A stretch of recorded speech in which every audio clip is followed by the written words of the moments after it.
On refait le Mac, le podcast chaque semaine. Vous retrouvez sur le site www.onrefaitlemacom le débat high-tech numéro 1 en France. Cette semaine, une actualité très riche autour d'Apple et des nouvelles technologies.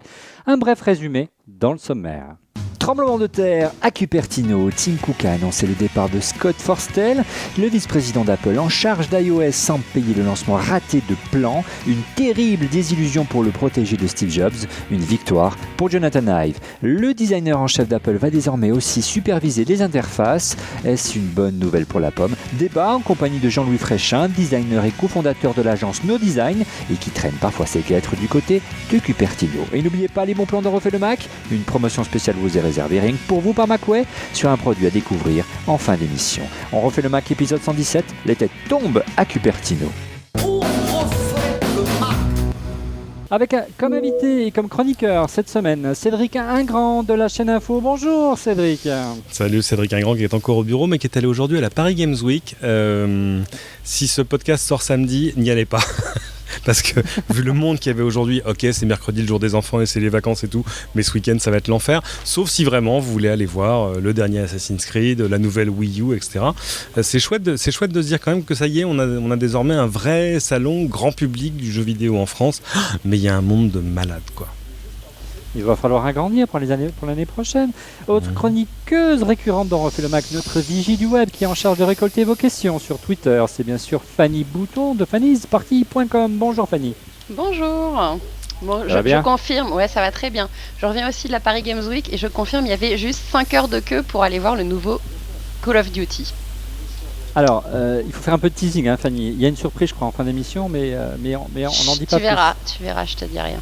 C'est rien que pour moi. C'est une surprise pour toi. Autre chroniqueur récurrent dans Refait le Mac, c'est bien sûr Monsieur X, cet ancien responsable d'Apple qui avance, visage masqué. Bonjour Monsieur X, comment ça va ? Bien, je suis content d'être reviendu comme on dit et moi, au contraire de Cédric et Fanny, j'ai travaillé moi cet après-midi. Donc j'étais pas à faire des jeux, mais je vais pas vous raconter, ça n'a aucun intérêt. Ok, et dernier chroniqueur récurrent, mais pas notre dernier invité ce soir, c'est Rodrigo Sepulveda, Schulz, investisseur, podcasteur et entrepreneur. Bonjour Rodrigo.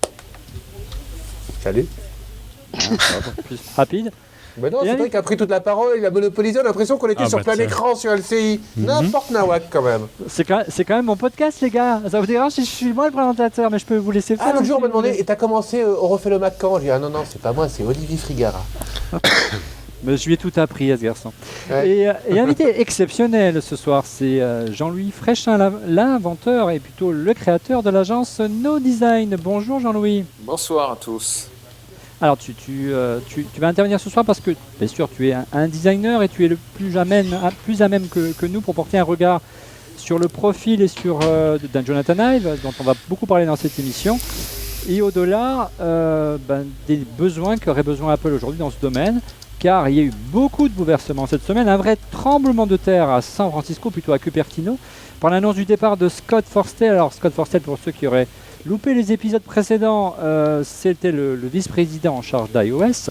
On avait déjà été étonné la semaine dernière lors de notre direct qu'on a réalisé en marge de la keynote de présentation de l'iPad mini, de ne pas le voir sur scène. On ne l'a pas vu non plus lors de la vidéo de présentation du fameux iPad mini. Que se passe-t-il ? On a eu la réponse. Le grand absent va quitter Apple d'ici à la fin de l'année ou d'ici un an, c'est pas trop.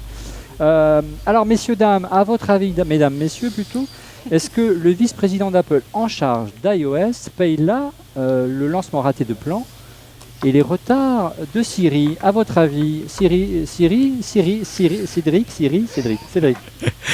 C'est ce que disent nos confrères bien informés. C'est ce que dit Adam Lashinsky dans Forbes, c'est Forbes ou Fortune, je ne sais plus. Enfin, il dit en gros. C'est Fortune, absolument. Et l'auteur de Inside Apple. L'auteur du remarquable Inside Apple dont je parlais la semaine dernière. Si je peux me permettre, vous devrez prendre Non, tu te permettras tout à l'heure. Le faire payer quand on cite un bouquin, quoi. Zut, même Amazon nous Allez, propose. on continue, Cédric. Faisons du pognon avec ce podcast, zut. Ça va clairement, venir, quand il y a eu le problème, l'affaire Maps, enfin la sortie d'un Maps qui était clairement pas fini et pas vraiment satisfaisant, on l'avait dit, Apple a présenté ses excuses et en bas de la lettre, c'était signé Tim Cook.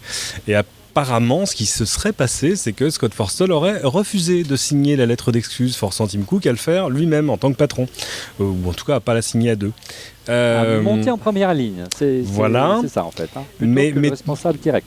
Tout ça cadre bien. Je sais pas, moi j'ai jamais rencontré Scott Forstall, je l'ai vu de loin dans des keynotes, pas plus.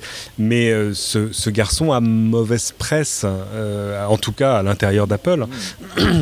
C'est un garçon apparemment brillant, mais doté d'un ego correct, et qui se voyait depuis très longtemps marcher dans les pas de Steve Jobs. Ça fait très longtemps qu'il avait travaillé avec Jobs, il était chez Next, etc. Et apparemment une personnalité assez abrasive. On dit que des gens comme Bob Bansfield, qui était le patron du manufacturing, et Johnny Ive refusaient d'avoir des réunions seuls avec Scott Forstall. Ils voulaient que Tim Cook soit là ou Steve Jobs soit là pour les arbitrer. Alors c'est vrai que Scott Forstall a eu très longtemps l'oreille de Jobs, il s'entendait très très bien. Maintenant, Steve Jobs n'est plus là pour le protéger. Pour le protéger, le défendre. Effectivement, lorsqu'il intervenait sur scène, on le comparait beaucoup, Scott Forstall, à Steve Jobs. On l'appelait le mini Steve, parce qu'il avait effectivement une manière de présenter qui était très proche de celle de Steve Jobs. Il était, tu l'as dit, Cédric, assez décrié, notamment, il ne s'entendait pas avec un grand nombre de personnes au sein d'Apple. Hein. Il y avait une guerre de pouvoir, notamment avec Johnny Ive, et donc le vice-président en charge du design. On va en parler dans un instant, parce que ça semble, lui, le grand gagnant. Il y a déjà eu, Monsieur X, des précédents dans ce domaine en matière de personnes qui ont été virées purement et simplement. À l'époque, il y avait Steve Jobs à la tête d'Apple, parce qu'il y a eu des lancements ratés, je crois, ou des affaires graves. Oui, c'est une grande tradition d'Apple que Tim Cook perpétue. Quand ça marche pas, on trouve la tête et la tête tombe. Voilà, donc à ce titre-là, Tim n'est pas différent de Steve. Ce qui est peut-être un peu différent, c'est que c'est peut-être fait de manière un petit peu moins abrupte, mais on a souvent dit que le départ de John Rubinstein était dû avec un différend avec Steve sur le design du premier iPod Nano. Voilà, c'est ce qu'Apple appelle... Apple n'a jamais peur de virer quelqu'un et d'aller trouver une bonne compétence à l'extérieur. Ça s'appelle la théorie du raccourci en ressources humaines. On trouve la bonne personne, ou ce qu'on pensait être la bonne personne, et on fait tout pour qu'elle arrive, ou on fait tout si elle est devenue mauvaise pour s'en débarrasser. Il n'y a pas de sentiment. Alors Jean-Louis, reste avec nous. On va te donner la parole dans quelques minutes. Alors quand tu disais, Monsieur X, qu'il y a eu des précédents, on pense bien sûr plus récemment à l'affaire de l'Antenna Gate, hein, comment s'appelait-il, Mark Papermaster, qui a quitté Apple suite à l'affaire l'Antenna Gate, qui a été désigné comme responsable. Il y a eu le ratage de MobileMe où le responsable a été viré. Et puis, souvenez-vous, il y a quelques années, tu étais encore au sein d'Apple, Monsieur X, l'affaire des stock options antidatées, hein, qui a provoqué le départ, et c'était vraiment une personne importante au sein d'Apple, à savoir le directeur financier Fred Anderson, et surtout l'assistante particulièrement proche de Steve Jobs. On rentrera pas. Voilà, bref. Et bien sûr, l'assistante particulièrement proche de Steve Jobs, à savoir Nancy Heinen. C'était plus que son assistante, ça, c'était la vice-présidente des affaires juridiques et la vice-présidente des RH. Excuse-moi du peu. C'était vraiment une personne de confiance pour Steve et qui l'a suivi aussi depuis Next. Voilà, donc quand il faut, on coupe et on n'hésite pas. Alors, surtout que c'est assez étonnant, hein, c'est un historique d'Apple. Hein. Scott Forstall, il est là depuis justement le rachat de Next par Apple. J'y suis arrivé et il a suivi toute la reconquête d'Apple. Cédric, ce qui est plus étonnant, Rodrigo, c'est le choix qui est fait au moment de l'annonce. C'est pas un choix innocent. Rodrigo, peut-être, qui n'a pas encore parlé. J'ai une petite question. Vas-y pour la question. Qui va avec ça, justement, de Jules Chamboissier, qui demande si l'éviction de Forstall n'aurait-elle pas l'odeur d'un putsch orchestré par les cadres et non par Cook lui-même. S'il a dit. Moi j'ai une réponse, mais vas-y. Je vais vous donner un avis extérieur. Et après Cédric.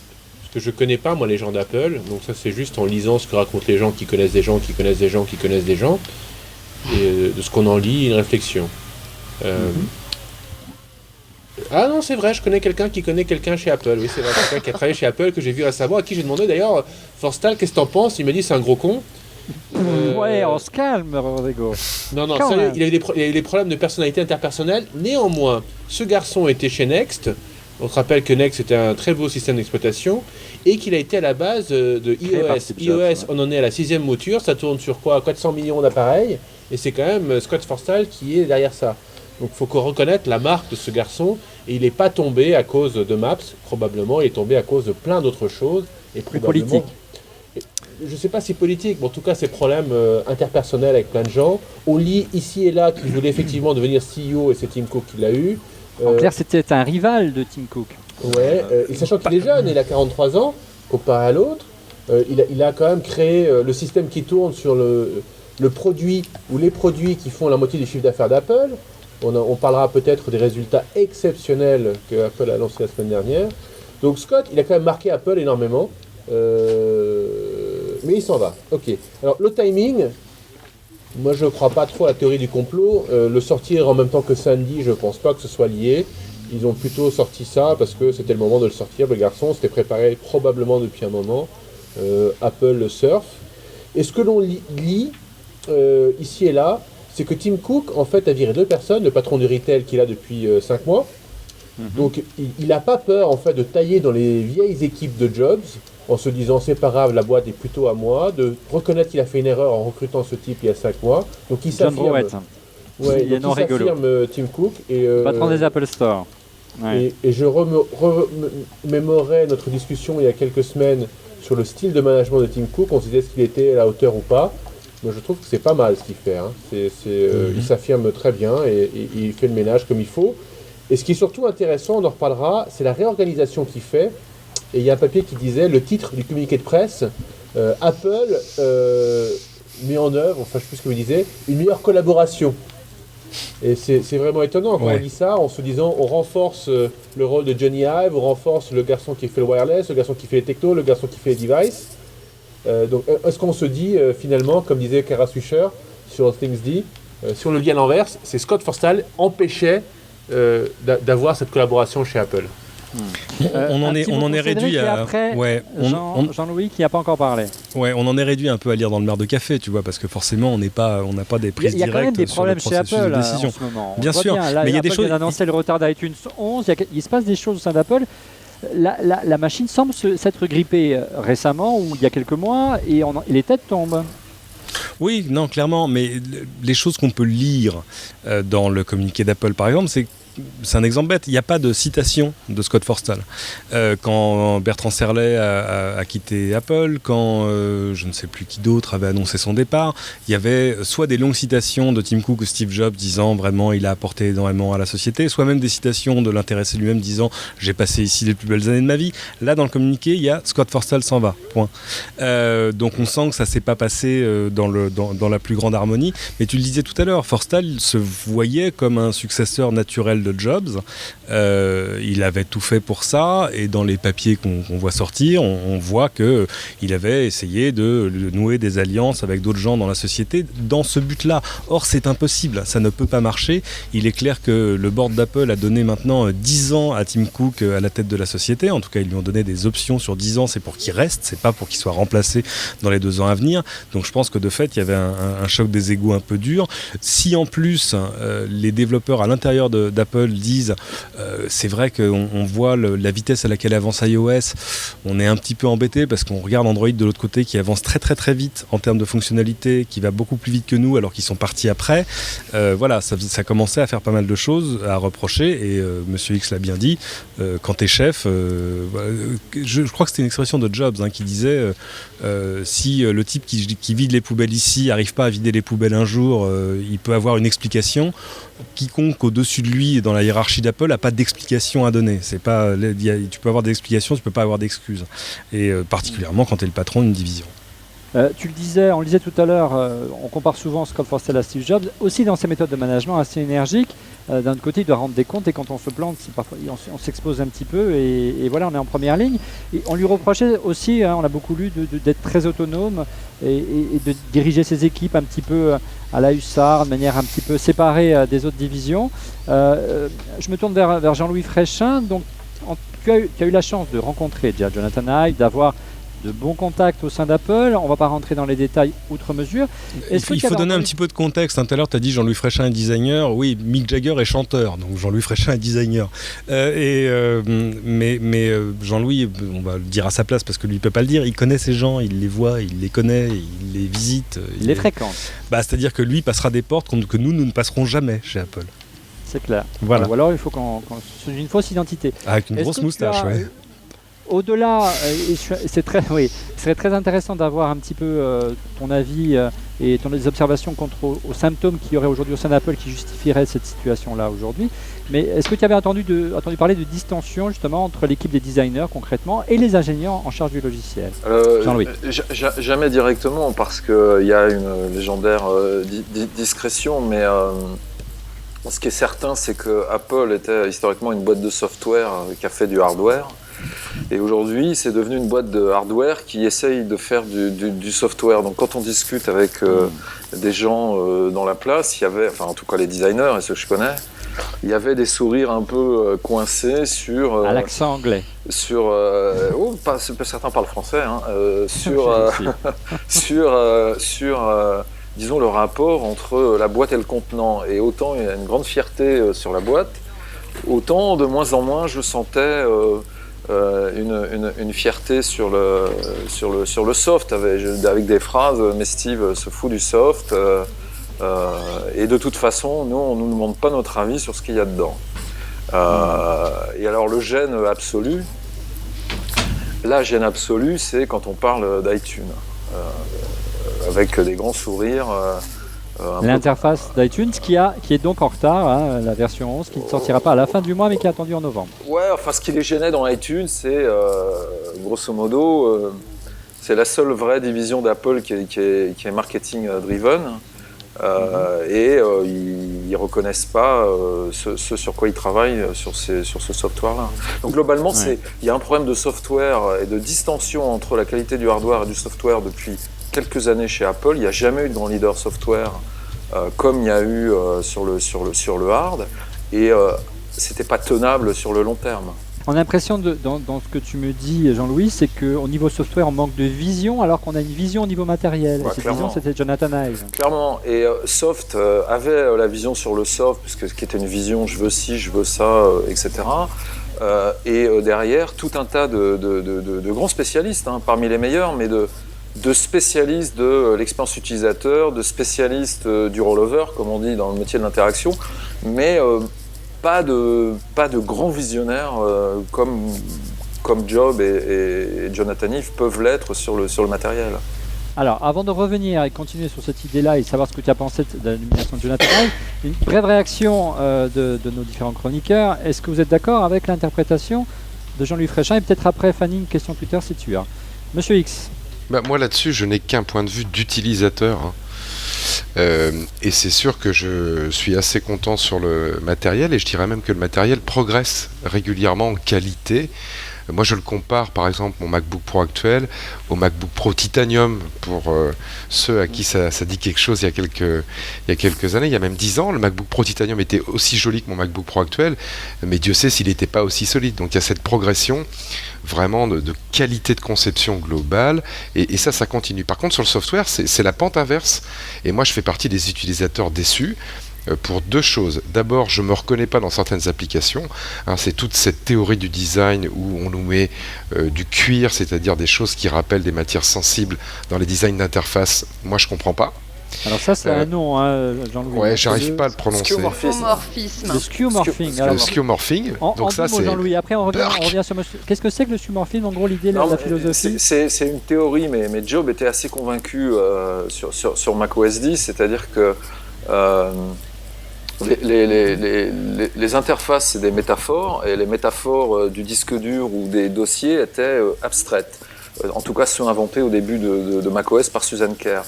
Et puis pour macOS 10, ils ont décidé une abstraction logicielle, métaphorique ou pas, va avoir une correspondance directe dans la vie réelle.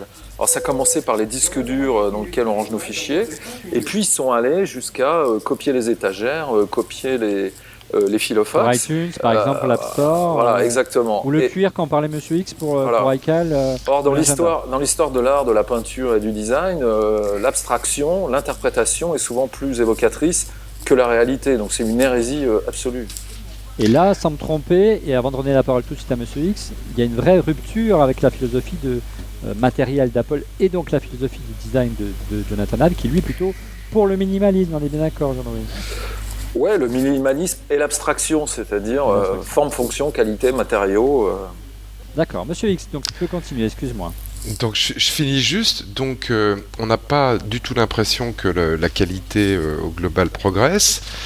On a l'impression que macOS 10 est conçu comme des petites applications les unes à côté des autres, et en plus il y a tout ce cuir là qui moi me plaît pas.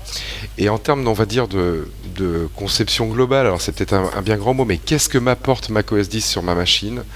Il n'y a plus du tout de vision. On se rappelle, il y a quelques années, on disait un PC, tu passes ton temps à le réparer, à le monter, à l'entretenir. Un Mac, tu l'utilises pour faire autre chose, pour créer, pour faire des tas de choses. Et ça, c'était permis parce qu'il y avait une vision sur le soft. C'était le hub digital, c'était la suite iLife. Ensuite, il y a eu la suite iWork, qui était plus un Office Me Too. Cette vision a disparu. Donc, on ne voit plus dans la machine qu'on achète où est la valeur ajoutée du logiciel. Ouais. Même les logiciels de la suite iLife ne sont pas mis à jour. On n'a pas de plus logiciel chez Apple. On n'en a plus. Il n'y a plus de vision. Non, on ne sait pas où ça va et ça se paupérise. Et c'est assez frustrant quand on est un utilisateur historique du Mac. Parce que si ça vient en termes de valeur ajoutée logicielle, ce que c'est faire un PC, bah, ça va commencer à avoir un goût amer. Alors là, on est dans l'univers d'OS 10, c'était pas le champ de compétences, le département de Scott Forstall, mais c'est aussi valable pour iOS. Rodrigo, on l'a vu dans iOS 6 avec l'arrivée de nouvelles couleurs, de nouvelles fonctionnalités. On a l'impression qu'iOS 6, c'était quand même le système assez minimaliste au départ, grâce aux travaux de Scott Forstall, c'est vrai, mais au fur et à mesure qu'il montait en puissance, ça devenait un vrai millefeuille qui s'est quand même pas mal complexifié, et ça manque aussi de lignes directrices, non, tu trouves pas, Rodrigo? Ouais, je suis assez d'accord. Vous vous souvenez qu'on avait refait le Mac pour la sortie d'iOS 5, je me suis dit, bof, il n'y a rien qui m'excite et qui me donne envie de passer à iOS 5. Et sur iOS 6, pas grand chose de plus, sauf la réplication de mon écran sur une télé. Alors qu'en face, Jelly Bean vient de sortir avec enfin Kids Corner qui permet d'avoir un environnement simple pour les enfants. Kids Corner, c'est Windows 8. Ou chez Microsoft, là.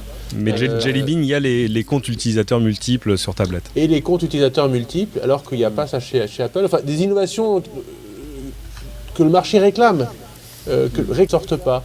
Donc, ouais, je suis assez d'accord.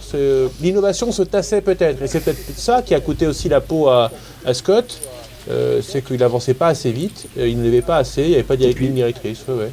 Et les innovations qu'il avait choisies, qu'il avait mis en avant, on en parlait, on a parlé lors de l'émission qu'on a dédiée à Plan. Hein. C'était lui qui a fait les démos, il avait été très enthousiaste, à Steve Jobs sur les démos lors de la WWDC et puis lors de la présentation de l'iPhone en septembre dernier. Évidemment, il n'a absolument pas dit que c'était une version bêta, qu'il y avait des problèmes.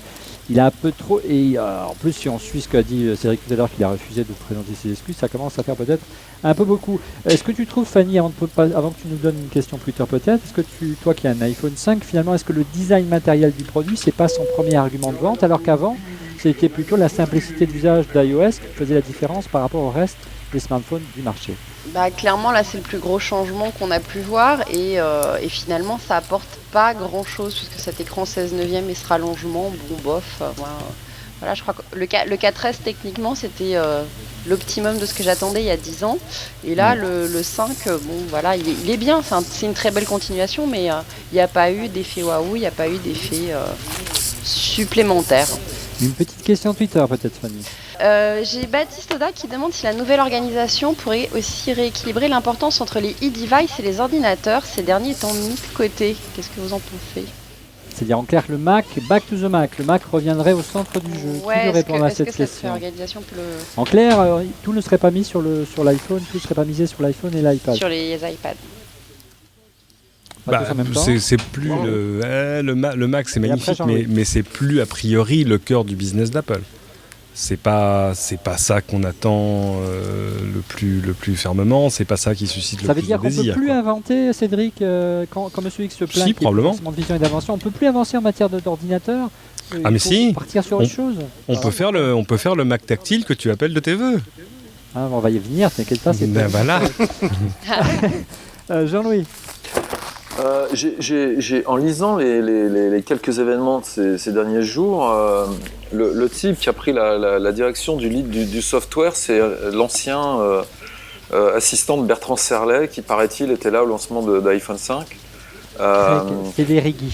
Voilà, exactement. Et Serlet était parti pour des questions sur un désaccord sur la cohérence entre macOS 10 et l'iPhone. Et j'ai l'impression que cette histoire n'est pas consommée. C'est-à-dire que la cohabitation entre des usages téléphone, tablette et l'outil qu'est l'ordinateur pose des problèmes de cohérence et d'un côté pour les tablettes, mais c'est le plus facile, mais surtout pour l'ordinateur. Et vu la dégradation des 2 derniers OS d'Apple, Lion et Mountain Lion, les problèmes de manque de vision et les quelques incohérences sur l'iPhone, encore une fois, il faut une grande vision d'architecture là-dessus, avec un peu une direction où aller, et c'est, à mon avis, c'est une chance pour Apple. Enfin, cette réorganisation est une chance de faire un peu le ménage dans ce bordel, il faut bien le dire. Mais d'autant que c'est intéressant parce que, juste une incise, on s'était juste posé la question, on avait tous été frappés à la dernière keynote, la semaine dernière, de voir que Bertrand Serlet, qui a pourtant quitté Apple depuis un certain temps déjà, était là. Exactement. C'est rare quand même que les anciens employés d'Apple apparaissent dans les premiers rangs. C'est-à-dire que s'il est là, c'est qu'il a été invité. Si on l'a mis sous les caméras, il n'y a pas de hasard. Surtout un jour où Scott Forstall n'était pas là. Donc peut-être que cette histoire-là... Mais dans la salle. Oui, c'est vrai. Enfin, t'es pas sur scène, je veux dire. Mais pas à côté de... Donc comme le dit Jean-Louis Fréchin, peut-être que cette histoire-là est pas terminée.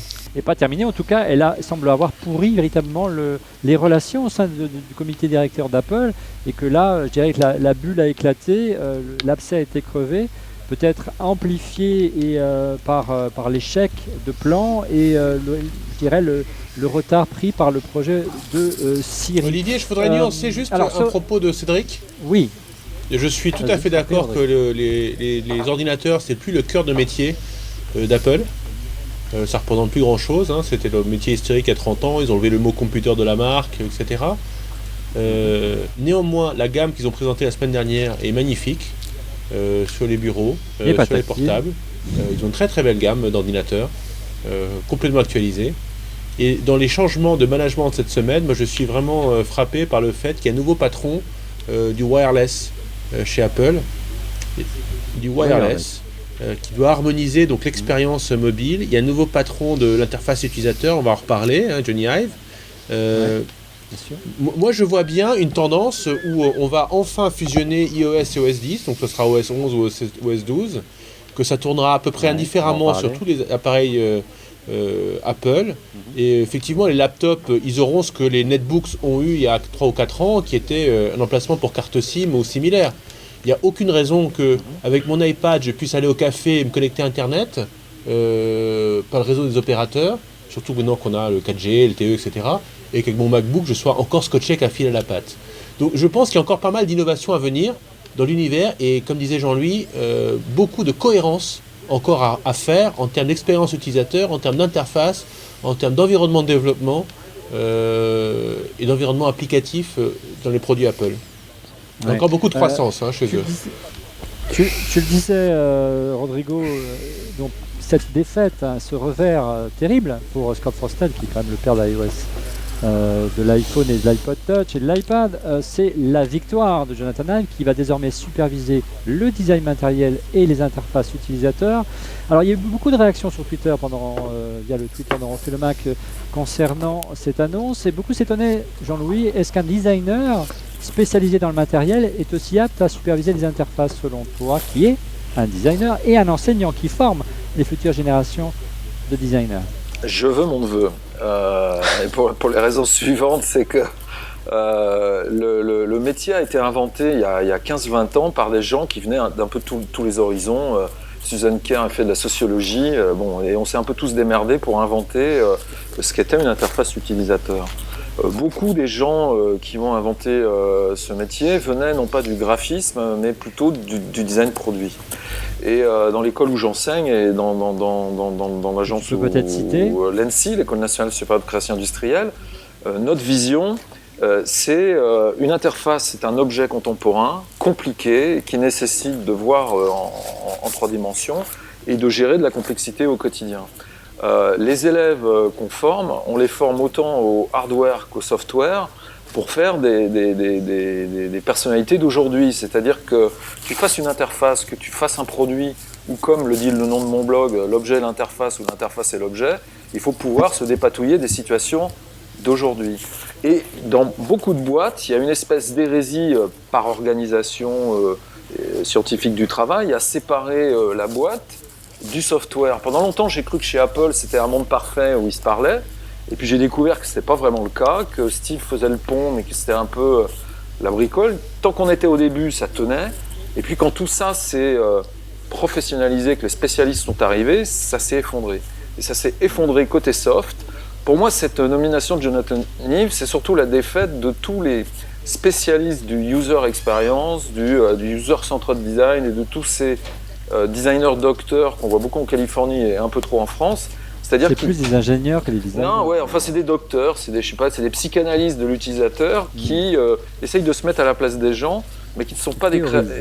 Ouais, non, parce qu'ils font beaucoup d'enquêtes, ils terrorisent même pas, ils demandent aux gens ce qu'ils veulent. Alors forcément, ça donne des résultats parfois étranges, du genre la disparition de l'enregistré sous chez Apple. Ah, ça serait bien si on perdait plus ces fichiers, et on se retrouve avec ce cauchemar de disparition de l'enregistré sous. C'est-à-dire que ça s'est spécialisé et on perd une vision globale de ce qu'est un produit.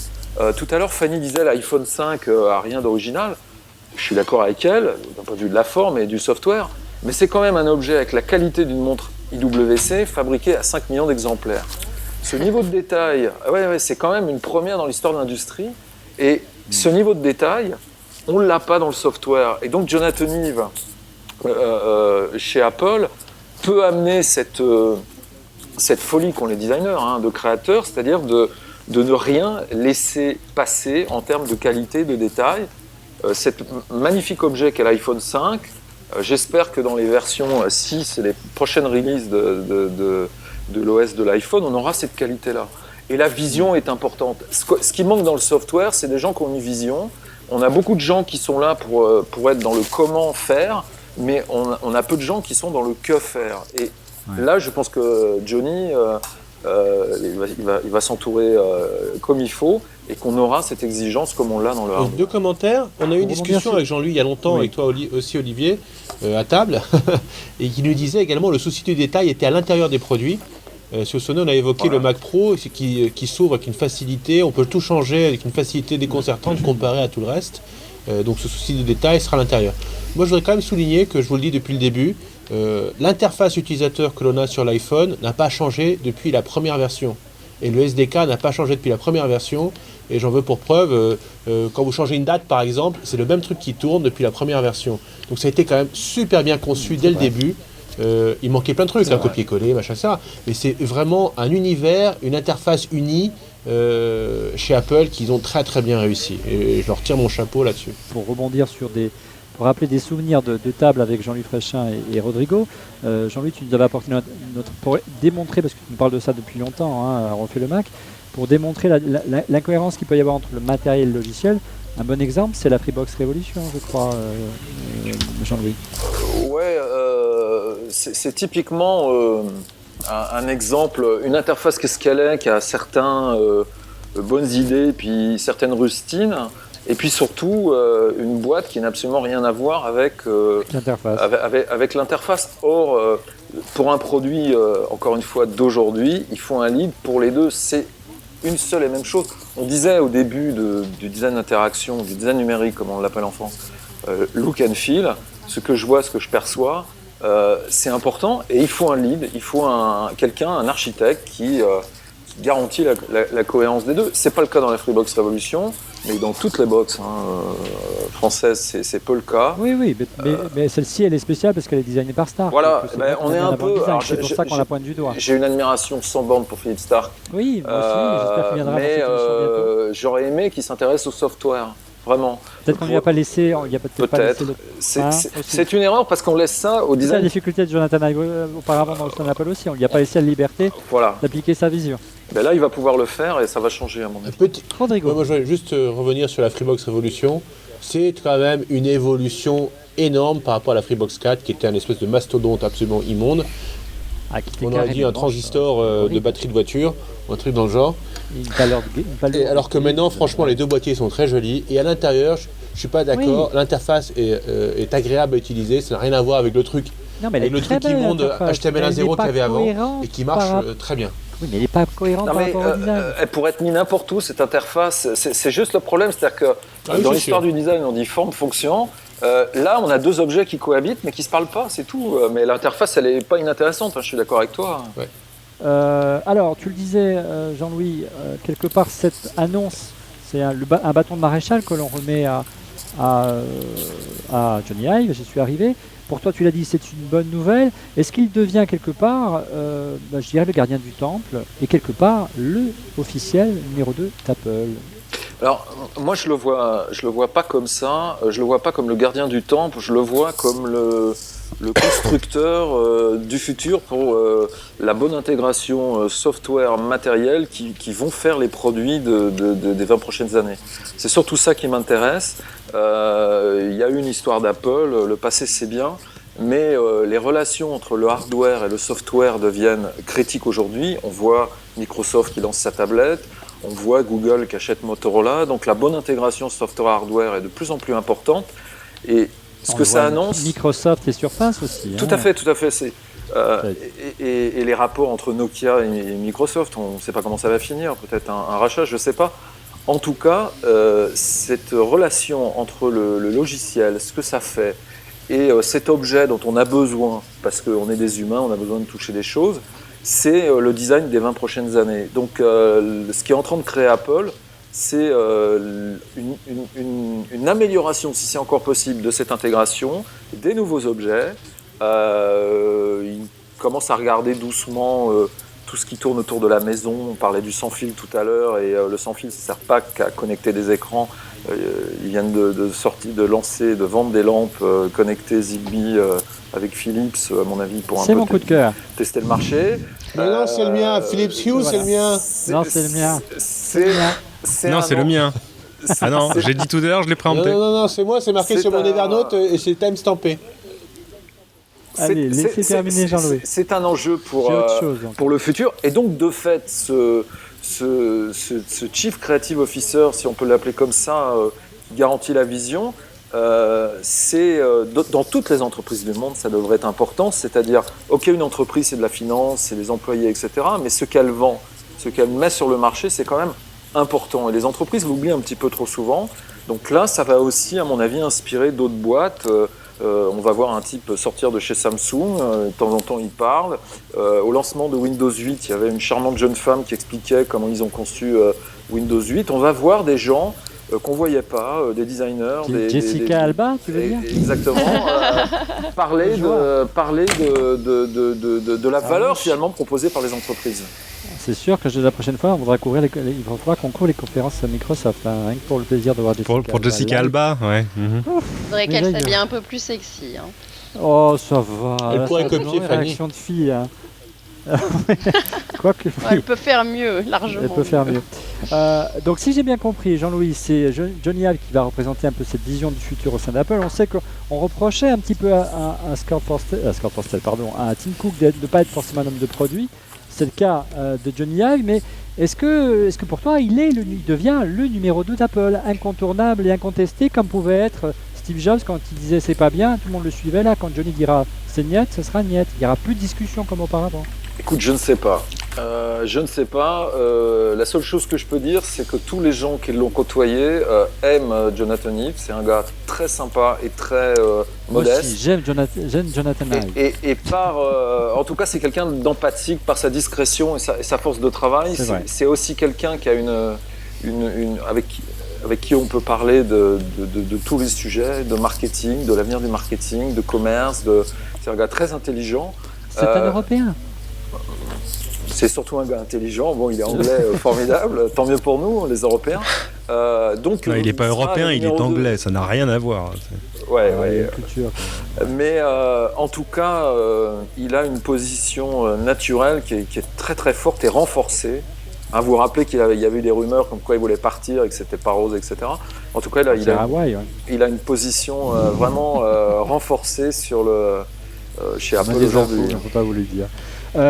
Mais c'est vrai que moi je l'ai rencontré une fois, c'était à San Francisco il y a des années, en marge d'une Macworld, et c'est vrai que c'était une personne très agréable, très accessible, alors qu'il était très difficile de discuter avec Steve Jobs lorsqu'on le croisait dans les travées de Macworld à San Francisco. Il était toujours là pour discuter avec vous, et qu'il était toujours intéressé de savoir ce qu'on pensait de ses designs. J'avais été frappé, il m'avait demandé qu'est-ce que je me souviens à l'époque, c'était le lancement de l'iPad mini. Cela ne rajeunit pas l'iPod mini, hein. L'iPod mini, d'accord. Ouais, c'était il y a longtemps. Tu nous caches des trucs là. Et on avait discuté un long moment, et c'est vrai qu'il était très intéressé par ce que pensaient à la fois les journalistes et les gens qui utilisent ces produits. Alors est-ce qu'on peut être un peu plus prospectif pour conclure cette émission et se dire, est-ce que s'il réussit sa mission, s'il fait un bon numéro 2 ou s'il fait un bon, je dirais, gourou vision produit au sein d'Apple, Johnny Ive peut viser plus haut et être un jour, vous savez c'est ma marotte, le successeur. Mais moi, j'y crois pas une seconde. Non plus. Alors allez-y, on va commencer par Rodrigo, Cédric et peut-être Monsieur X, et on va finir par Jean-Louis parce que J'ai l'impression que même après sa tombe, le prisme distorsion de la réalité de Steve Jobs fait effet sur notre ami Olivier Frigara. Il ne parle que de Johnny Ive et il ne se passe que Johnny Ive, et chez Apple il n'y a que Johnny Ive. Moi, si je reprends le Mais communiqué. je l'aime bien, c'est pour ça. Mais moi, ouais, c'est mais mon enfin, chouchou. attention. Il a dit- non. Mais non, mais moi, si je lis. Stéphanie, Non, mais tu moi, me si je regardes. lis le communiqué de presse que j'ai sous les yeux d'Apple, on dit Johnny Ive, Ouais. hein, donc ok, Human Interface. Bob Mansfield, c'est le gars qui va reprendre tout ce qui est le cœur des appareils, donc le wireless, les semi-conducteurs, tout le bordel. Eddie Q, Qui a été Oui, mais rattrapé- attention, Bob Mansfield, il est là pour 2 ans. Hein. Oui, ok. il est parti à la Et retraite. DQ, hein, Il a, une été, surprise. il a été rattrapé par les cheveux. et Ouais. Craig Federighi, quoi. Il est pas tout seul à porter Apple, notre ami Johnny Ive. Il y a toute une bande de mecs qui Non. chacun a un poste extrêmement important. Mais il va Non, mais- superviser le design matériel et logiciel. Et- Je sais pas si tu vois. Hein. Ça- Le design, C'est oui, lui mais qui je donne vois, le je vois, tempo, le quand même. design. Tu vois, c'est comme si tu prends une fille et tu la relook et tu lui mets les cils et puis. non, Rodrigo, tu je ne t'habilles. suis pas d'accord, je proteste. Non, Je mais il n'y proteste. a pas que ça, Je quoi. Il faut s'occuper des Jean-Louis. intestins, il Je faut suis s'occuper des sur le hardware. Sur le hardware, Jonathan Ive n'a pas d'interlocuteur, il décide. Ok. C'est-à-dire s'il dit le MacBook Air est comme ça, l'entreprise suit derrière. Débrouillez-vous. Et Ouais. pour le software, ça va devenir la même chose. Donc c'est un vrai changement profond. C'est un vrai changement profond. Le seul interlocuteur qu'avait Johnny, c'était Steve Jobs. Donc aujourd'hui, je suppose qu'il y a des conversations avec le boss. Mais sur le hardware, sur l'architecture des produits, la manière dont c'est pas du cosmétique, c'est tout l'inverse. Ouais, mais On commence par ce qu'on je fait. peux pas accepter. Enfin, pardon, je reformule bien. Je n'arrive pas à intégrer dans mon inconscient que Apple se résume à son design. Oui, c'est l'avantage. Ah, mais Rodrigo, De même qu'on peut pas réduire Apple à Rodrigo, Steve Jobs. Le Rodrigo. problème de Apple, c'est le problème des fabricants de voitures. C'est-à-dire un fabricant de voitures, c'est Bosch qui fait son injection, c'est Koenig qui fait les amortisseurs. Donc c'est un intégrateur, le fabricant de voitures. Apple, c'est pareil. C'est un intégrateur de technologie électronique. Ils essayent de sortir de ça en faisant des processeurs, etc. Mais à la fin, c'est quand même la synthèse qui fait que le produit est intéressant ou pas. La synthèse, c'est son usage, son design d'aspect et l'expérience que ça produit. C'est ça la valeur aujourd'hui. Ils ont tous la même chose dedans, les appareils. Donc la différence se fait, mais comme dans c'est pas l'automobile, que ça. par le programme de vie et Alors, par le Cédric, design. Cédric, tout à l'heure sourcillait quand je disais que le quarter quand même est exceptionnel. Moi, j'ai les chiffres sous les yeux. Je sais que ça vous intéresse pas beaucoup, mais Apple est passé entre 2011 et 2012 de 108 milliards de CA à 156 milliards. C'est énorme. Ils ont fait plus de 40%. Ah ouais, c'est c'est énorme. énormissime. Quand on regarde les liquidités d'Apple, on regarde. Mais c'est pas assez. Attends, on regarde cash and cash equivalence. 10 milliards. Short-term securities, Oui, donc il y a les du trucs à moins de fric. 3 mois. 18 milliards. Mais là, on décide. À encaisser là, 10 milliards. se joue l'avenir d'Apple à l'échelle de 5 ans, Rodrigo. Là, on parle de ce qui a été Mais décidé il y a non, 5 mais ans. je termine. Donc ces mecs, ils ont à peu près, je n'ai pas fait la somme, mais ça fait à vue de nez Y a pas de 130 problème. milliards de cash, ou 120, je n'ai pas fait la somme. Et quand tu regardes un truc, et là c'est intéressant, sur la supply chain, c'est 791 millions d'inventaire. C'est incroyable pour une boîte qui fabrique des consumer électroniques. C'est ça? Oui, Des produits grand public. Oui, produits électroniques. Des produits Si on d'électronique en divise, ils public. doivent avoir 1 ou 2 jours de stock, quoi. C'est incroyable. Et ça, c'est aussi la force d'Apple, c'est qu'il y a plein d'autres trucs, en plus du design qui est extraordinaire, Jean-Luc. Moi, je prends le parti de Jean-Louis Fréchin, d'abord parce qu'on ne prend jamais de risque t'as à prendre le changé. parti de Jean-Louis Fréchin. Non, mais sur le pourquoi, c'était important. iOS est un truc qui a été La question, créé c'est qui a été créé en est-ce 7 ans. est-ce que Jonathan Ive, s'il réussit dans sa mission, est-ce qu'il apporte une vraie vision dans l'avenir à Apple, peut finir CE. Hein, c'est ça, Alors là, je suis Rodrigo centrique. Non, parce que c'est pas un manager, parce que c'est pas lui qui va gérer les priorités de manufacturing d'Apple. C'est pas lui qui va gérer les RH et la communication. C'est pas son job. C'est pas son job. Il sait pas faire le RH, il sait pas faire la finance, il sait pas faire les achats, la supply chain. Et c'est pas son job. Et c'est pas ce qu'on lui demande. C'est pas le job d'un PDG de faire ça, messieurs. PDG, c'est un chef d'orchestre. Mais il faut qu'il comprenne un peu si tout tu ça veux. quand même. Non, mais ce que je veux dire, la valeur ajoutée d'un Johnny Ive, c'est de faire ce qu'il fait à plein temps. C'est pas de se délayer sur d'autres choses. Je paraphrase Steve Jobs dans sa biographie qui disait Jonathan Ive, c'est le meilleur d'entre nous. C'est un excellent designer, mais ce n'est pas qu'un artiste. Je paraphrase. Hein. Il comprend la finance, le marketing, les ressources humaines, et j'en passe. C'était un vrai testament qu'il signait à Tim Cook, à Johnny Ive. Hein. Mais bon, pourquoi pas. Mais, et je vais en finir là par ça, c'est important que cette unification arrive au moment où elle arrive, parce que justement, iOS est un truc qui s'est créé à part, avec une simili-cohérence avec ce qui existait sur macOS. Évidemment, ça a pris le pas, parce qu'aujourd'hui, le centre du job d'Apple, c'est la mobilité. Il est important que cette cohérence revienne, vu ce qu'il va se passer dans les années à venir. C'est-à-dire qu'on va sortir des appareils où ce que disait Jean-Louis est parfaitement vrai. Il faudra qu'il y ait une vision unifiée entre le matériel et le logiciel quand on parle d'objets intelligents, quand on parle de choses liées... Alors là, on rêve complètement, hein, à la santé, à la mobilité, à que sais-je encore, à la motricité, je veux dire, pas les appareils mobiles. Où là, c'est des choses où on peut pas consommer. Il peut pas y avoir... Et s'enthousiasmer du chiffre d'affaires d'Apple. Il peut pas y avoir un mec qui fait le hardware et l'autre qui fait le software, et un jour ils se rencontrent en disant tiens, on va voir si ça fait papa dans maman et si ça serre la main correctement. C'est pas possible, il faut une vision unifiée, donc c'est important que ça arrive maintenant. Monsieur X et Fanny, pour conclure vite. Est-ce que Johnny Ive a les capacités ou va devenir le CEO? J'en sais rien, et je connais évidemment pas du tout Jonathan Ive. Mais je crois qu'il s'en fout en fait complètement. Moi je crois que ce qui lui plaît là dans cette décision, c'est qu'il est à la barre de la conception globale du produit, qui est le truc qu'il avait mis en place et partagé totalement avec Steve, et qui s'était fait un peu piquer ou qu'il avait perdu un petit peu en termes de contrôle depuis que macOS 10 et iOS étaient montés en puissance. Et là, pour la première fois de sa vie, il va être au contrôle de la conception globale d'Apple, et moi je crois, que ça suffit largement à son bonheur, et 2, qu'il a absolument pas de velléité, même s'il en était capable, de devenir CEO et plus. Et puis la dernière chose que ça me dit, c'est que c'est vachement intéressant, parce que je crois que Apple, une fois de plus, là, est un exemple unique d'avoir, peut-être pas à la tête, mais à la codirection avec Tim Cook, un concepteur produit et interface maintenant, à la tête de la plus grosse entreprise du monde. C'est un cas unique, et c'est une hérésie financière pour les analystes de Wall Street. Voilà, et moi, rien que ça m'intéresse de suivre de ce que va devenir Apple avec Johnny de facto à sa tête, parce que la stratégie d'Apple, c'est une stratégie produit, donc il est de facto à sa tête. Fanny, ton impression, l'avenir de Jonathan Ive? Non, moi je vais pas commenter là-dessus parce que c'est absolument pas ma spécialité. Je commenterai les produits qui vont arriver, parce que c'est tout ce qui m'intéresse. Les produits, le design, les processeurs.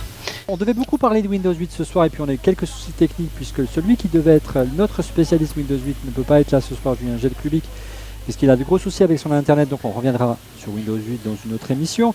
Mais l'approche de Windows 8 est intéressante, puisqu'il y a une fusion entre, d'un côté, ce qu'il y a sur les tablettes, les téléphones, et l'interface des PC.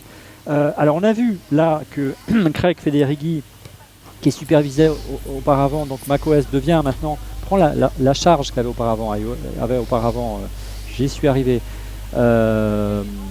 Scott Forstell, et donc supervise aussi iOS, donc macOS et iOS. Est-ce que tu penses dans l'avenir, comme l'évoquait tout à l'heure Rodrigo, Jean-Louis, on va assister à cette fusion comparable entre le PC et la tablette, entre le Mac et l'iPad? D'un point de vue marketing, certainement. D'un point de vue personnel, je ne le souhaite pas. Le téléphone et la tablette, ce sont des outils de consommation. L'ordinateur, c'est un outil de production. Et je souhaite que l'ordinateur reste un ordinateur, qu'il y ait effectivement des habitudes de travail, des dialogues assez simples pour échanger les fichiers, etc. Peut-être des interfaces communes, pourquoi pas le tactile sur un iMac, mais il faut que l'ordinateur reste un ordinateur. C'est important pour pouvoir travailler, ne serait-ce pour pouvoir concevoir des iPads et des iPhones. Donc ça, faut pas l'oublier. Oui, mais c'est peut-être l'interface de mail sur iPad est sortie sur iPad d'abord, puis a été reprise sur OS X. Hein. Oui, mais le drame sur OS X, parce que c'est une catastrophe. Oui, moi j'aime pas du tout. Je suis à choisir. Alors là, si tu ouvres le chapitre de ce que Jean-Louis Fréchin pense d'OS 10, On est mal barré.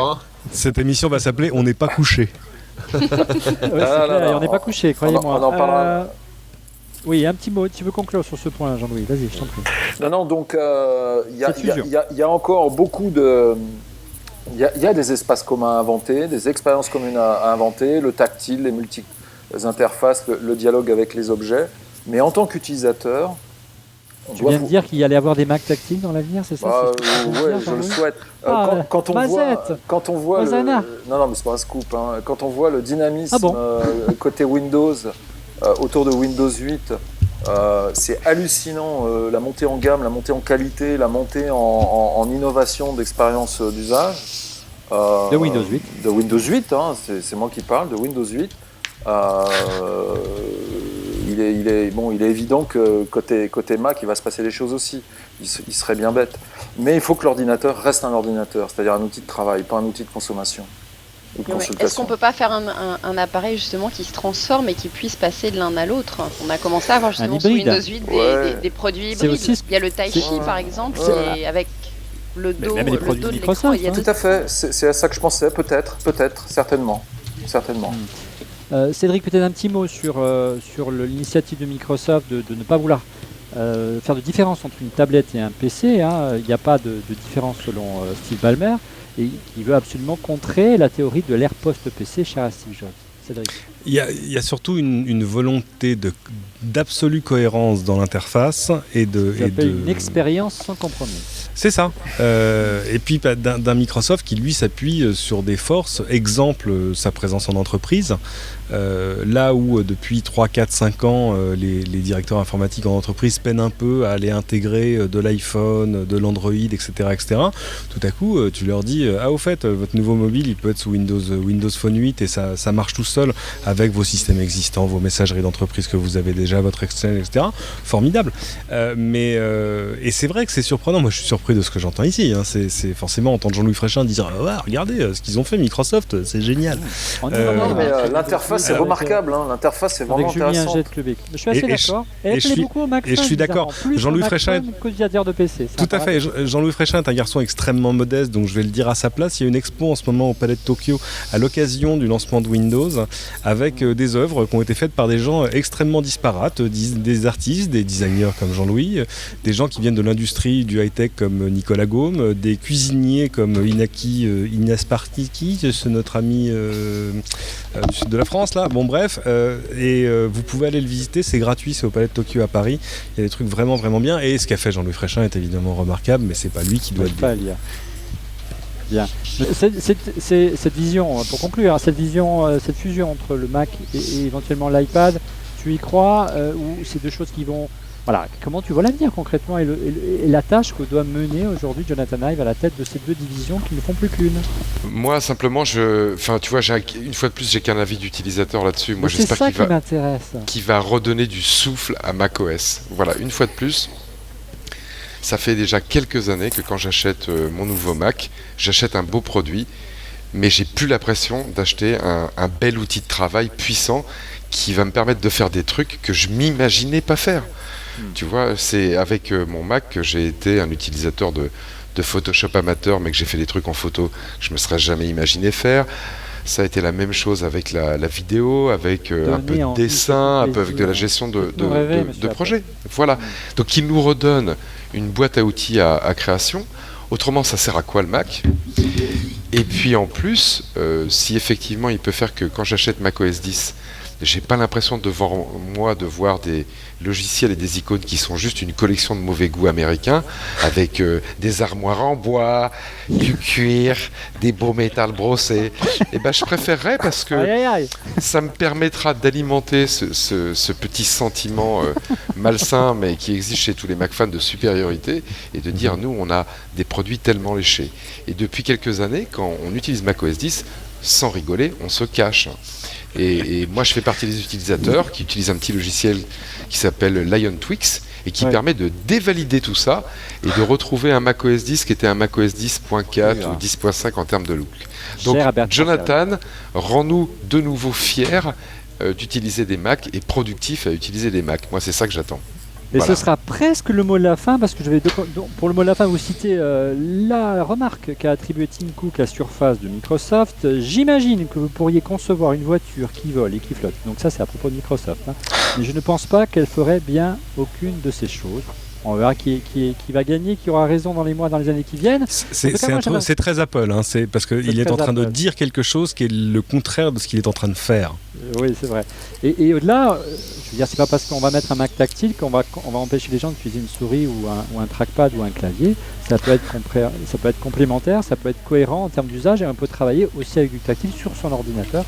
En tout cas, moi, si le prochain iMac un jour sera tactile, j'achète de suite. Merci Jean-Louis, je crois que tu dois y aller, donc on te remercie d'avoir participé à cette émission. On reviendra plus longuement dans Windows 8 bien sûr, parce que ce soir on n'a juste même pas effleuré le sujet.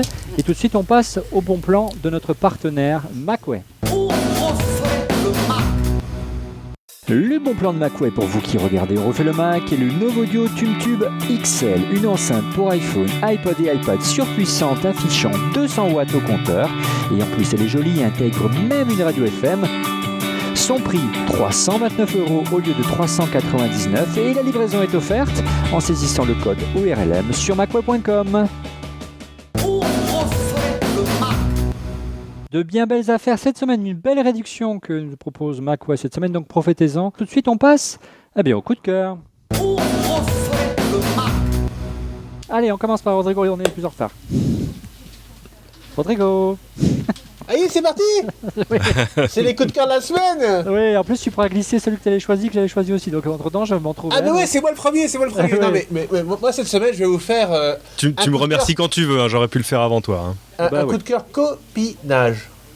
Ah bah ouais. Tu ne fais ça jamais. Non, ça n'arrive jamais. Alors vraiment. Non, mais c'est un vrai coup de cœur. Oui. Très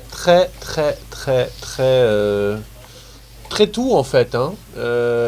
Ça me gêne, Rodrigo. Vous vous souvenez d'un service qui s'appelait Allociné à l'époque, 01 40 30 20 10, on appelait pour réserver. C'est encore. C'est lui qui a monté ça.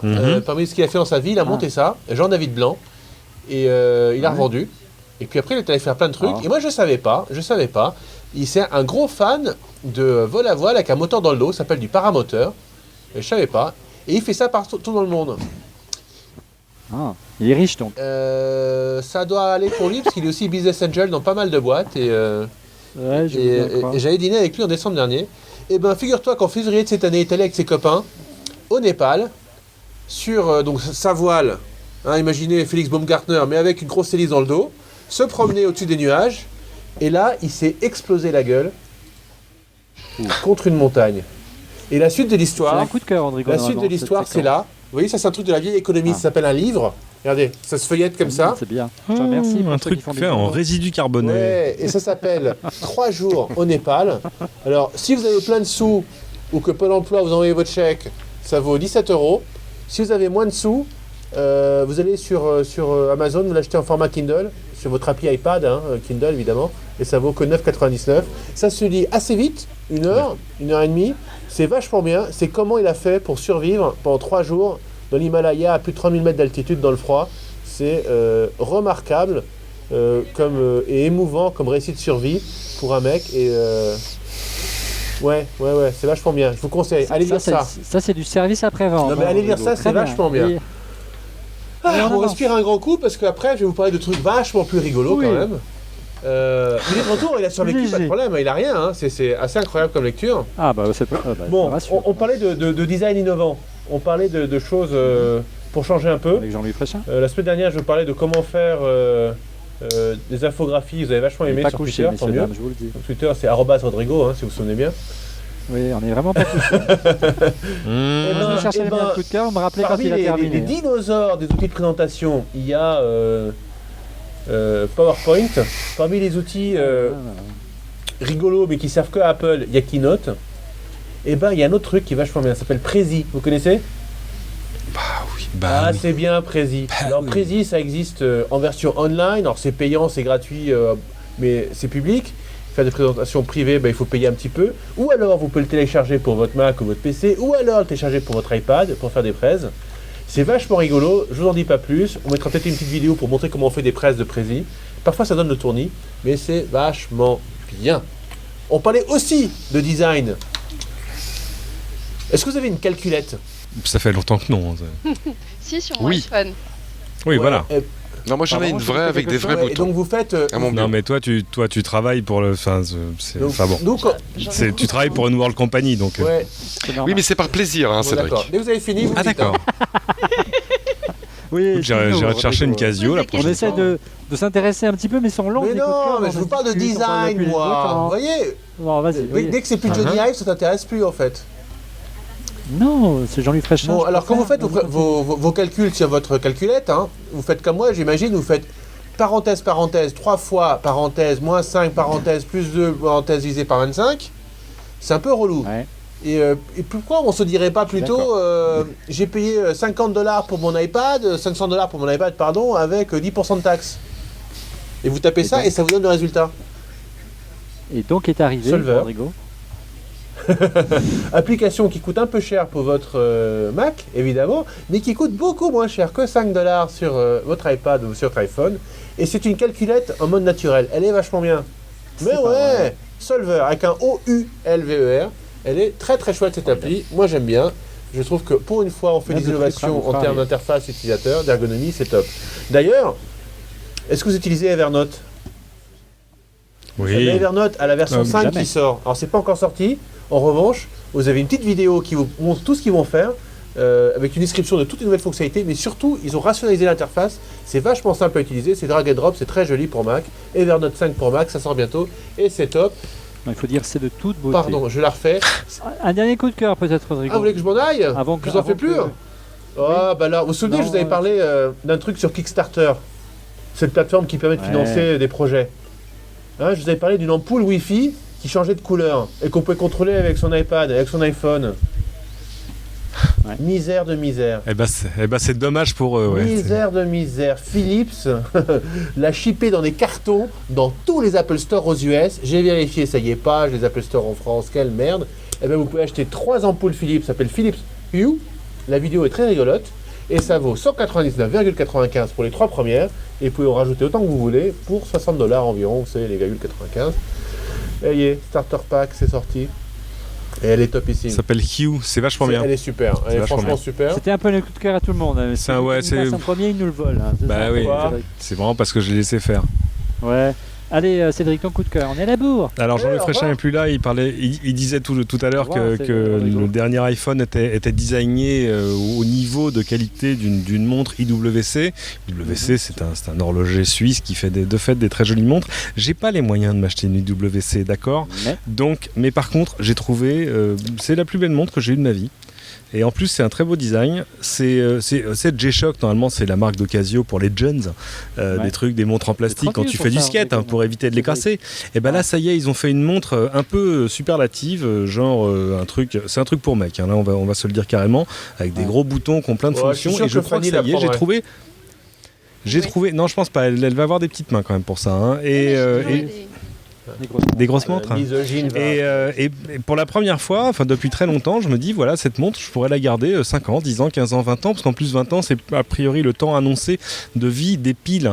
Je vous fais pas l'article, mais je vous le fais quand même. C'est une montre solaire qui ressemble pas à une montre solaire. Ça fait tous les fuseaux horaires du monde entier, c'est solaire, machin, c'est un etc., etc. capteur. Il y a un capteur, mais qu'on ne voit pas. On peut faire absolument ce qu'on veut avec. Qu'est-ce que je pourrais vous faire de rigolo? Alors évidemment, c'est par Est-ce que exemple, ça fait le café. tu veux le fuseau horaire de... Attends, on est où là? Voilà, Je vois Monsieur regarde. X qui commence à Réglage baver, sur le hein. fuseau horaire de San Francisco en temps réel. Hein. Elle est pas belle la vie. Tu peux pas lui parler ça pour fait, changer ça fait l'heure tout et le café. Et à Sydney, il est quelle heure là Écoute, je pourrais te le dire, mais en tout cas, à San Francisco, il est quelle heure? Ah oui, et ça change même. Je suis impressionné, ça faisait longtemps que j'avais pas changé de monde Prix. pour un truc intéressant. Le prix, un peu Ah. cher. Ça dépend du bracelet, tout ça, mais on est quand même aux alentours de 4 à 500 euros. quand même. Ah oui, non, j'ai dit c'est une jolie montre, mais, mais c'est encore pas une IWC, parce que si j'avais été chercher l'équivalent chez IWC, je me serais Ça a fait mis un 0 derrière. très très très mal. L'autre chose, et c'est aussi sur Kickstarter, si mes souvenirs sont bons, oui, c'est un petit appareil qui s'appelle Mimoto, M-E-M-O-T-O. C'est une caméra qui permet de faire du live blogging. Ça, c'est un truc que j'avais vu chez un chercheur de Microsoft il y a des années, qui avait fixé sur la poitrine, là, sur sa chemise, une petite caméra autour du cou, qui lui permettait, qui prenait une photo toutes les X secondes ou toutes les X minutes, de manière absolument automatique, et qui lui permettait après de revoir ce qui s'était passé dans ses journées. Qu'est-ce que t'as fait quoi le 13 septembre 13 septembre, ne bouge pas. Ah j'étais là, tiens, j'ai rencontré machin, etc. Comme une espèce de documentation de ta vie en temps réel, ce qu'ils appellent du live blogging. Jusque-là, c'était vraiment que des projets de recherche. Ça y est, Mimoto, c'est pas Microsoft qui le fait du tout. C'est une petite start-up qui justement cherche de l'argent sur Kickstarter et qui te fait cette petite caméra qui va te permettre de prendre une photo toutes les 30 secondes, voir des vidéos et de pouvoir revoir, parce que maintenant on a les outils qui permettent d'aller refaire de l'analyse, de la reconnaissance de visage, etc. De dire, mais quel jour j'ai dîné avec Olivier? Tu vas pouvoir un jour demander ça dans une interface qui va dire, regarde, c'était tel jour, à telle heure, il était devant toi, grâce à ta petite caméra qui prend tout ça à ta place. Je trouve ça remarquable, même si c'est encore un peu curieux en termes d'usage. Ça s'appelle Mimoto, vous pouvez aller voir ça sur memoto.com. Et j'ai fini. Monsieur X, quel est donc ton coup de cœur ce soir, aujourd'hui donc? Moi, j'échappe pas à la règle spontanée là, qui a été dictée ce soir. On va parler un petit peu de produits, parce qu'il y avait Jean-Louis. Donc moi, mon premier coup de cœur, c'est un produit indépassable en tous les cas pour moi, pour les gens qui aiment bien ranger de temps en temps. Et c'est tout bêtement les boîtes en métal galvanisé de chez Muji. Ça coûte moins de 20 €. Et je pense qu'on peut pas faire une meilleure boîte de rangement que ces boîtes en métal galvanisées de Muji. Donc si vous aimez bien ranger ou même décorer en style un peu industriel, achetez-vous ces boîtes sur leur boutique en ligne. Vous verrez, c'est vraiment un indépassable. Et puis l'autre chose, c'était un film, je crois que j'en ai déjà parlé, mais c'est pas grave, je le reprends de nouveau comme coup de cœur. C'est un film qui s'appelle Urbanized. En anglais dans le texte, je mettrai l'URL, et qui est donc fait par un cinéaste et qui essaye de faire un petit peu l'histoire de l'architecture moderne. Il avait fait avant un film qui s'appelait Objectified, où il faisait l'histoire du design produit avec Johnny Ive d'interviewer. Et puis il avait fait un premier film sur l'histoire de la création des fontes qui s'appelait Helvetica. Donc si vous avez envie un peu de fouiller ce que racontait Jean-Louis, avec ces 3 films qui sont disponibles sur l'iTunes Store, Helvetica, Objectified et Urbanized, vous allez passer un très très bon moment. Et puis je finis par un truc, à la demande générale de @Steph Cartoon, notre dessinateur fou.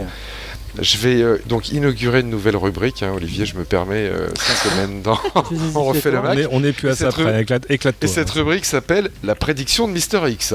Ouais. Voilà. Et donc, Non, ça tu l'avais inauguré il y a 3 semaines en disant il n'y aura pas d'iPad mini. Les coups de cœur de 30 minutes de Rodrigo quand même. Et donc ma prédiction, c'est pour essayer de me rattraper, de me faire pardonner des gens d'Apple, je prédis que l'iPad mini sera en quantité la tablette la plus vendue à Noël. Voilà, on se retrouve en janvier. Pas mon pépère, hein. Il y a de la concurrence maintenant, on parlera de Noël dans les semaines à venir, Olivier. Alors, ouais, mais il n'y a pas la même distribution, c'est pas... bon. En tout cas, tu as inspiré Steph Cartoon parce que tu étais le grand absent du live qu'on a organisé la semaine dernière. Et voilà ce que ça l'a donc lui inspiré. Pardon, souvenez-vous de l'image. Voilà, vous la voyez, c'est assez drôle et c'est vrai qu'il s'est confondu en excuses, Monsieur X, mais au moins il prend des risques, il se mouille. Lui, Fanny, ton ou tes coups de cœur, vite, parce qu'il en est très tard là. Mes coups de cœur, mais je parle moins que les autres en général sur mes coups de cœur. Ouais. Et puis surtout la surprise, j'ai hâte. Oui, non, à la fin, le troisième. Oh là là. Alors, mon premier coup de cœur, regarde, c'est pour Rodrigo en fait. Regarde, ça c'est quoi c'est un Lumia 920. C'est un multitâches. C'est un Nokia, un magnifique. Multi-user. Ouais, et Ah surtout, oui, il est regarde, quand gravement tu zappes, multitâche. voilà, regarde quand je fais ça ou ça, si Ah je oui. passe de mon Erwan. interface. Et là, c'est le kit corner, c'est pour mon fils. Donc là, quand je... Oh, c'est mignon. Voilà, et donc là, il y a un petit code, mais après, ça va pour son interface. Donc Jonathan, Oui. si tu nous regardes, tu sais ce qu'il te reste à faire. Voilà, Non, et donc c'est là, c'est l'interface génial. où il a le droit de faire que ça. Voilà, il y a Voilà. pas Dessin. à mon bureau. C'est toi qui choisis les apps qui vont On va aller dans faire. son Kids Corner. Et alors, on a testé d'ailleurs le soir de lancement de Windows Phone 8 avec Fanny. Quand tu es à l'intérieur d'une app, par exemple, le système ne te permet pas d'aller acheter toutes les options, de faire du in-app purchase, parce que forcément, clair. ce serait quand même une énorme faille. Il y en a certains qui se sont retrouvés avec des additions un peu salées comme ça. Voilà. Et mon deuxième coup de cœur, eh ben, comme c'est la Paris Games Week, je vais vous parler jeux vidéo. Donc le premier, c'est Sonic Jump qui est sorti sur l'Apple Store pour moins de 2 €. Et donc il y a 3 modes. Un mode histoire pour arrêter toujours le méchant Dr Eggman. Il y a un mode arcade pour affronter ses copains dans une course vers l'infini. Donc c'est celui qui fait le meilleur score Et qui a le au-delà. plus haut qui gagne. Et il y a un mode solo où il faut aller le plus vite possible et ramasser le maximum de pièces, de petits anneaux, voilà, de thunes quoi. Donc voilà, ça c'était mon deuxième coup de cœur. Et mon troisième coup de cœur, c'est pour Olivier. C'est pas vrai. si, voilà. Parce qu'aujourd'hui, j'ai été voir donc Call of Duty. Il y avait quand même 5 heures de queue. Mais bon, on m'a Call fait of passer Duty. par derrière et on m'a fait rencontrer la Ça- charmante Virginie Ledoyen qui Oh. double les voix. Quoi, Oh, qui mon double. Dieu. Arrête, tu une vas lui voix. faire du mal là. Oh, tu mon vas, Dieu, tu vas arrêtez encore tout. nous le casser là. Voilà. Ça y est, c'est cassé. On va encore Voilà, le donc- ramasser à la cuillère. Voilà. Et qu'est-ce qu'il y a alors? Donc tout ce que vous voulez savoir sur Call of Duty, Virginie Ledoyen, vous irez le voir sur meltystyle.fr pour qui j'ai fait l'interview. Mais par contre pour Olivier, j'ai ramené une petite vidéo que voici. Je voulais juste faire un petit coucou à Olivier, lui souhaiter une bonne soirée. Voilà. Ah ben, je ne sais que dire, je ne sais que répondre. Ah là là, j'ai trop de chance. Merci beaucoup. C'est un merveilleux cadeau que tu me fais là, Fanny. Je ne sais que dire. Voilà. Mais pourquoi pas, on fait le Mac avec Virginie Ledoyen, c'est quand elle veut. Il n'y a pas de problème. Si on passait pour un coup de cœur pour justement essayer de dissiper cette timidité qui m'envahit tout d'un coup, face à Tu rougis, tant d'honneur- chérie.